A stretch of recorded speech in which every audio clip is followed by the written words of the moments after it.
Hey guys, Crew Blonde Wave, I'm Eric. I'm Shane. I'm Calvin. I'm Aaron. And we just got back from seeing War of the Planet of the Apes. Of the World. Yes. Or is it For the Planet of the Apes? War for the Planet of the Apes. War for the Planet of the Apes, I think is what it was. Was it? I'm pretty sure. We just came, we should know this.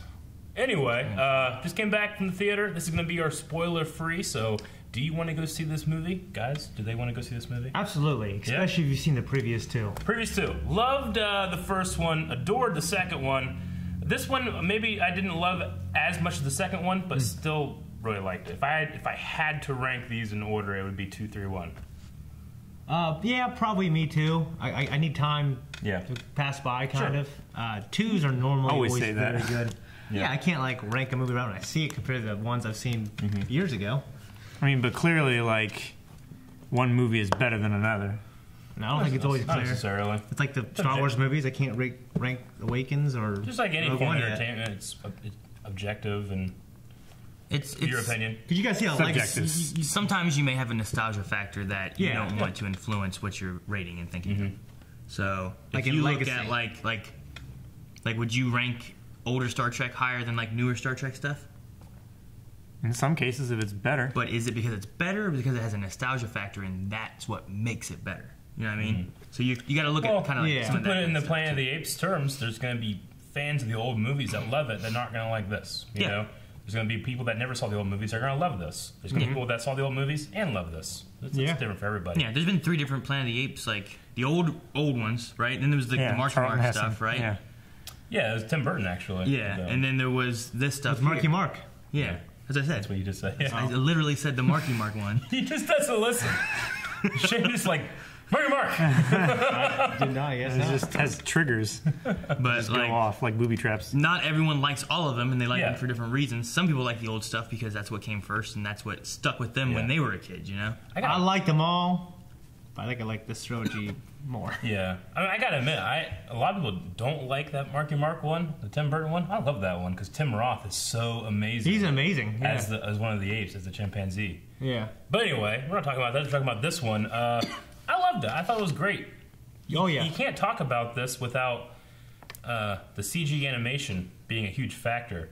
The way that they do these characters is amazing. I would go to the movie theater just to see it on the big screen. It's so great. It's one of those things where I'm looking at it and I just accept it. Yeah. But then I sit there and I try to say, Shane, you should be very impressed. Yeah. Be impressed. You know what I mean? Because this is amazing. You never see anything like this in your life. You know what I mean? Yeah, I feel like CGI-wise, it looks good, and it looks like, oh, those are, apes up on the screen. Yeah. It's like, that's not a good CGI character. Those are, like you said, apes Yeah. on the screen. Yeah, exactly. But when you think about, like, someone sat at a computer and made these, Yeah. they're not real apes out there talking or doing whatever they're doing. But it's gotten to the point now where it's like, yeah, I know that fucking Samuel L. Jackson is a Mace Windu. I'm like, oh yeah, that's Samuel L. Jackson. It's the same one. I'm like, oh yeah, it's a CG character. I know. But now I'm just watching Mace Windu. Now I'm just watching these apes. Yeah. Yes. And it's not like in some other cases where you watch something and you're like, oh, well, that's supposed to be this. Yeah. I understand, I'll watch it. It's not like The Rock and Scorpion King. Yeah, you're like, oh, that's... He was the Scorpion He King. was 9. I love that so much. But as far as this movie, I think it was probably my least favorite of the 3. Yeah. You think? Yeah, for me. I feel like there was some things that I was wanting personally out of it, I guess, which doesn't make it that it's a bad movie, but I think there was things that I was wanting personally that didn't happen. Sure. So, I mean, but as far as the quality of the movie, the storyline itself was pretty good. Yeah. But no, I think I like 2 and 1 better than this one as far as it goes. So, for me, as like, I don't know. I think it was really good. I think it's fun to go see it in theaters. But it also would be fun to sit with friends at home doing stuff if you're not in a hurry to have to see it right now. Yeah. Depends. The thing that I think is the biggest factor for me, though, is that, like, the second movie ends where it's like, well, I didn't feel like it ended. And you want to know what happened. And then that's, you got to go see the next movie to really know the story for that. But... Yeah, we kind of talked about that when we reviewed The Mummy. Like, oh, yeah, it kind of ends in a way. It's like, oh, shit, there's more coming. You know? But you would say there you kind of enjoyed that, but here you didn't really? I just... I enjoyed the ending of the last one being like, oh, there's more coming. I want to see what happened. But then I think... Here it's finished. I think with what... Well, not even necessarily that. Because, like, Empire... out of the original trilogy, it was my least favorite because it didn't have that ending. I usually like those endings, but like as far as how this one went, I think part of it for me is also there's a little time jump. You know, and I think part of that kind of bothered me because I wanted to see more of what happened then, not what happened later. Yeah, I hear you. So I think the strength of the trilogy is they're all three very different movies. They are. Yeah, they are. And you get to see Caesar at different, not only different parts of his life, but different parts of his development, his intelligence. Yeah. I love that. Yeah, you see baby Caesar in the first one growing up and learning sign language, and then by the end of the first movie, he says words. You know, and it's like an origin movie, and the second one's like a war. Like I don't say a war film. I think it feels like more of a war film, honestly. Kind of. And the third one I thought was a smaller personal story. It's definitely and that's why I like it. We got to keep this spoiler free for this segment, and we'll jump into the big spoilers for that long discussion in another video. But to me, it felt like a mix between a classic revenge story and like the revenge Jews leaving Egypt. Honestly, like the especially when you talk about land kind of idea. Yeah, well, there's Promised Land. There's Red Sea. There's a lot of different things that you could kind of go with that, and we'll get into those in our spoiler discussion.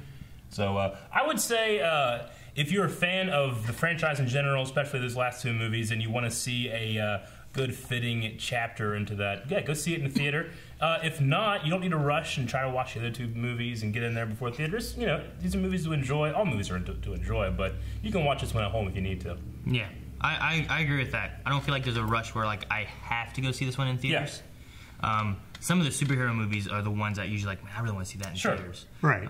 But usually like romance and stuff like that, I'm like, I can wait on those. I like the big action flicks like that, which there's some good action and stuff in this, but I don't feel like it's one where it's like this is a priority if I'm going to go right now. What movie I'm going to see? Where are the Planet of the Apes? It might be like Spider-Man. You know? Yeah. I mean, if you're like a budding visual effects artist and you want to see like masterwork in terms of visual effects, go here because it's really, really hard to find the seams. Oh yeah, very much so. Extremely hard. During day, during night, like all the shots, like look really good. You literally during the day have a fully CG orangutan right next to a child actor.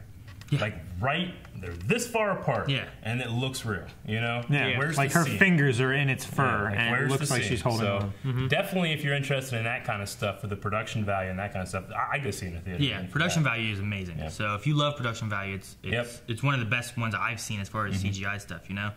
Like Transformers, it's out right now. I'm sure they have great CGI work, but you can tell, like, well, that's just a Transformer. They're not trying to copy, like, an orangutan. Right? You know, something that's real of this world that you're like, that looks just like... You don't know what a Transformer looks like exactly. in real life. You know what an orangutan looks like. So not that their CGI is lesser or anything like that. It's still really good work, and they do a good job with it. But you know it is, if you're thinking of it in that sense. Whereas, like, this one, your eyes can almost trick you, where you're watching, you're like, if I didn't know that was CGI, I might not even think that that's CGI. And, you know, to keep with your Transformers comparison, if Optimus Prime is sad... What am I looking at? You know, he's like, ooh, I'm sad. You know, but when Caesar is sad, you know, you're seeing a performance. You're seeing Andy Serkis give you a stunning performance with digital makeup. Not an animated character giving you an animated performance. You like it's neat seeing the anger or the sadness or, you know, the maybe desperation. Like you can see all of those in this CGI character where some of that kind of stuff you can't see. And and I will hold Caesar to anybody else probably in cinema history of having the best death stare. When he looks at you and he's pissed, you're intimidated. Every time, like throughout every single movie when he's ever like anyone has ever confronted him, and he's like done the stand up and stare at something. It's just you feel we talked intimidated about it in the second movie whenever Koba was there, and then you just see behind his shoulder just this figure he stepped like a foot into the room and he stopped and he just stared at him. It just felt so intimidating. And just the room was full of him. And it's just quiet. It's like I mean, it's just when he looks at you, you're instantly scared. You just sense intelligence. Like, this guy got intelligence and he's pissed at you. Like, You know? I should have been training for this. Just stupid.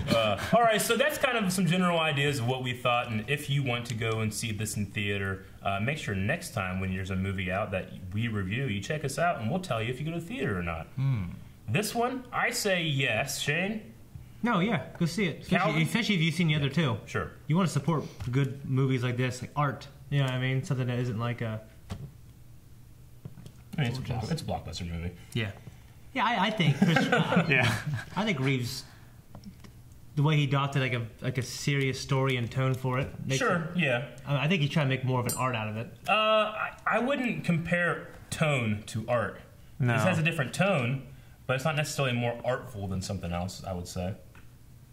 No, I mean, the way he expresses his vision of what he wants the film to be, I mean, that's one creator's art, but it's not like art as in like Mona Lisa. Like whenever you watch, it's not an expression. Whenever you watch Civil War, right, and it's the airport scene, and you're having all those guys fight at once, it's insulting. Not insulting, but I mean, you don't want to say the Russo brothers are not artists in that scene. Yeah. Like the digital effects artists that pulled that off, the way that everything's going together, the camera work, how coherent having 16 characters fight at once. Yeah, like, planning for it is great. It takes absolute talent to do that. It's not saying that the Russo brothers couldn't pull off something more artsy, like Planet of the Apes. Yeah. You know? So it's always weird to me whenever it's like, well, I think those one's more artful. It's like, they both take artistic talent. You know? One just has a different tone. Yeah, and it's a tone that I enjoy. Maybe not so much in a movie theater. Sometimes I enjoy those kind of things by myself at home, you know. Yeah.